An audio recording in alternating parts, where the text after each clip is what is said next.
নমস্কার। বিষয় Asian business live এসসিজিপি কেন্দ্রীয় সরকারের সুবিধাভোগী তহবিল কি, এর সুবিধা কী?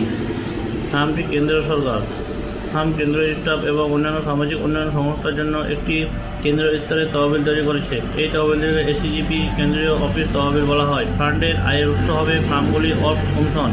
এটি ভারতের জন্য একটি অন্যতম তহবিল এবং এটি ভারতের লোকদের জন্য উপকৃত হবে।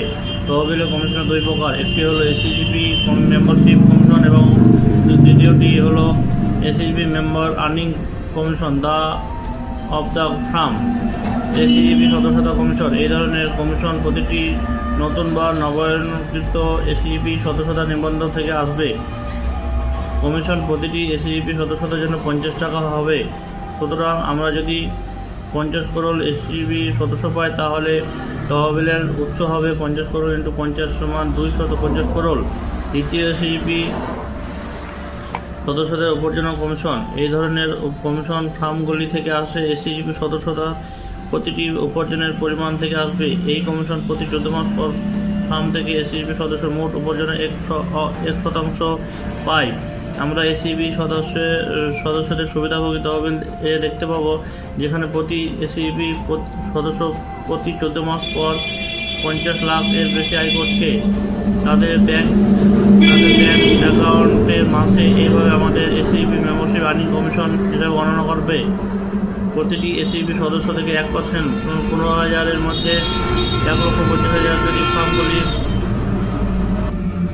যদি ফার্মগুলি 50 করোড় সদস্য তৈরি করা হয় তাহলে মোট উপার্জনের হিসাবে গণনা করা হবে 50 করোড় ইন্টু 15,000 সমান 4,50,000। এই উপার্জন প্রতি 14 মাস পর থেকে একটি চিরকাল চলতে থাকবে। এইভাবে এসসিজিপি সেন্ট্রাল অফিস ফান্ডের প্রতি 14 মাস পর 45 করোড় এবং 250 করোড় সমান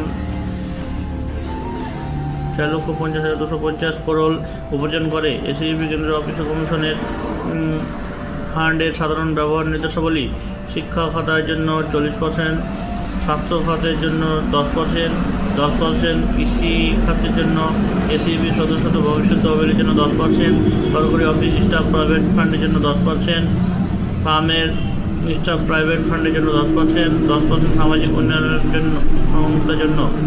সাধারণ শর্তাবলী: এসসিজিপি সদস্যতা কমিশন মানে চূড়ান্ত এসসিজিপি সদস্যতা যাদের সদস্যতা আইডি পেয়েছিলেন। আবেদনের নম্বর বা কোড কমিশনের জন্য গণনা করা হয় না।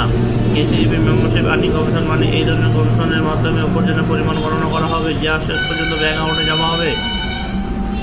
কমিশন সংক্রান্ত সমস্ত বিবাদ এবং অন্যান্য সমস্যাগুলি শুধুমাত্র এশিয়ান বিজনেস প্যানেল অ্যাডভোকেট দ্বারা সমাধান করা হবে। ধন্যবাদ। এশিয়ান ব্যবসায়ী জীবন।